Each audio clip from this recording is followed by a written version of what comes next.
Welcome to WEFM's 3 p.m. news. I am your presenter, Jessica Klein. First on the local scene. Members of the Royal St. Vincent and the Grenadines Police Force have extended their deepest condolences to the family and friends of the late Inspector Henry Arthur Providence.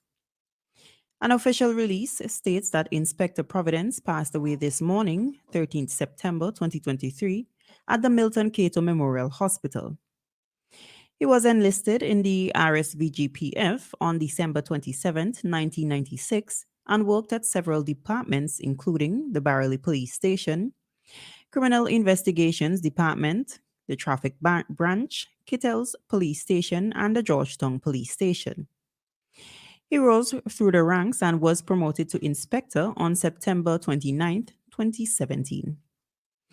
The release also states that Inspector Providence was a hardworking and effective police officer who served the people of St. Vincent and the Grenadines above and beyond the call of duty.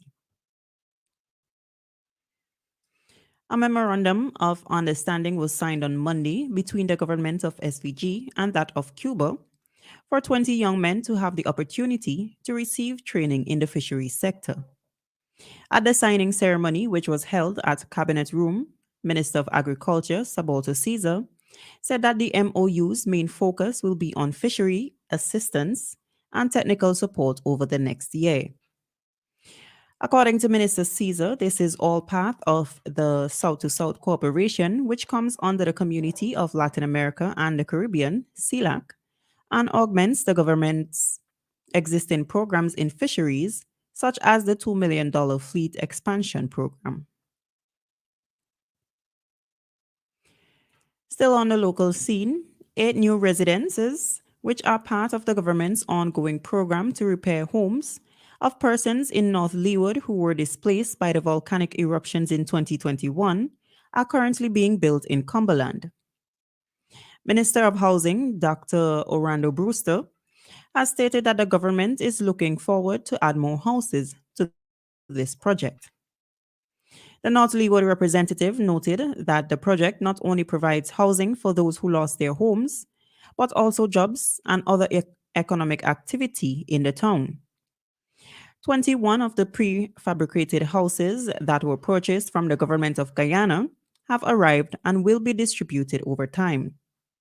Prime Minister Dr. Ralph Gonsalves has stated that 6 of these houses will be allocated to North Leeward, 15 to North Central Windward, and 6 to North Windward.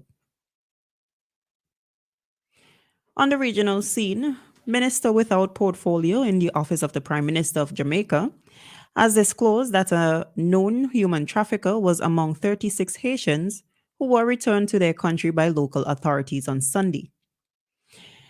Robert Morgan, at the time, was defending the government's quick action to send the Haitians home, which human rights activists have criticized heavily. He told the Jamaica Observer on Tuesday, "We found security threats within the group, persons who may have presented a risk to our national security, and we had to act very quickly to ensure that these security threats did not come into our society and impact the safety of our citizens." Explaining that one person was engaged in human trafficking, Morgan stressed that Jamaica is signatory to several protocols and international agreements to protect the country and to protect the people against human trafficking. He said, "We will not allow human trafficking to take place. Where we find it, we will reject it. We will make the effort to ensure that human trafficking is not a part of our society." Still on the regional scene, governments are being called upon by the UN Educational, Scientific, and Cultural Organization, UNESCO, to regulate the use of generative artificial intelligence, Gen AI, in education and research, including an age limit for users and guardrails on data protection and user privacy.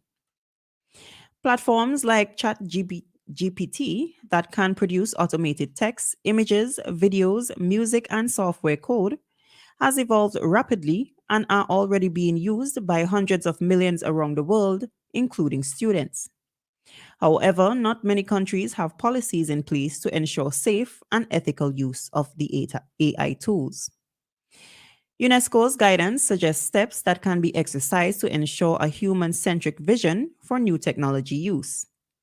This includes mandating the protection of data privacy and a consideration of an age limit of 13 for their use in the classroom. It also outlines requirements for Gen AI providers for ethical and effective use.